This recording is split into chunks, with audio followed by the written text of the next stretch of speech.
Okay, guys. I've been a little curious about something for a while, and I'm gonna have to admit, um, I've heard this term used a lot of times, especially when I watch videos. I watch a lot of movie review and reaction stuff, and I hear critics say something can be campy. And I gotta admit, I didn't Google it until today. I've been hearing it for years, and I guess I could kind of use it in a sentence and could probably get away with being correct. But I have to admit, just like the word overcast, for years I didn't know what the word campy meant. Now let me get into the overcast thing. For some reason, like when I was little, I always hear like we have a forecast, and I would think that's like foreseeing the weather, predicting the weather. So I didn't know what overcast meant. I thought it also had something to do with like predicting the weather. I didn't just realize it was just cloud cover and stuff. If I'm right about that at all, so it's one of those words that you know how to use it in a sentence for years, but you never really knew the definition of it, and you can kind of skate by. Like, well, we got some overcast, and you kind of get away with it. So, campy. I looked it up. I googled it because I was like, you know what?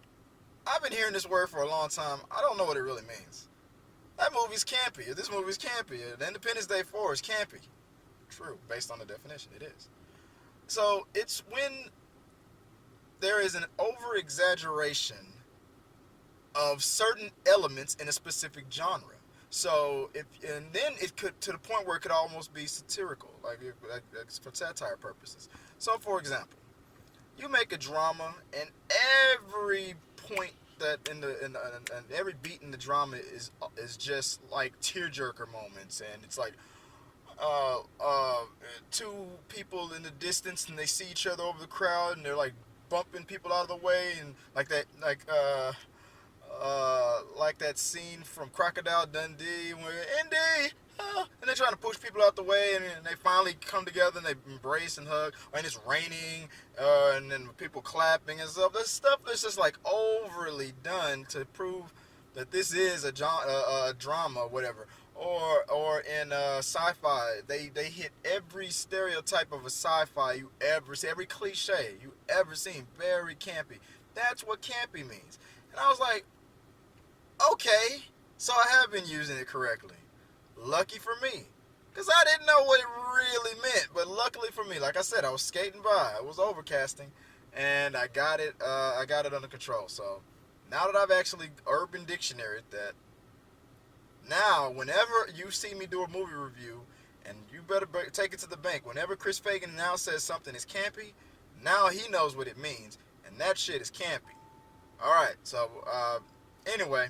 Have you ever had any moments like that? Have you ever had a moment where you used the word for years and you didn't really know what it meant, and you was afraid or embarrassed to tell somebody? Hopefully you weren't like a law enforcement and you didn't know what the word Miranda rights really means or something like that. And I hope it's not that serious.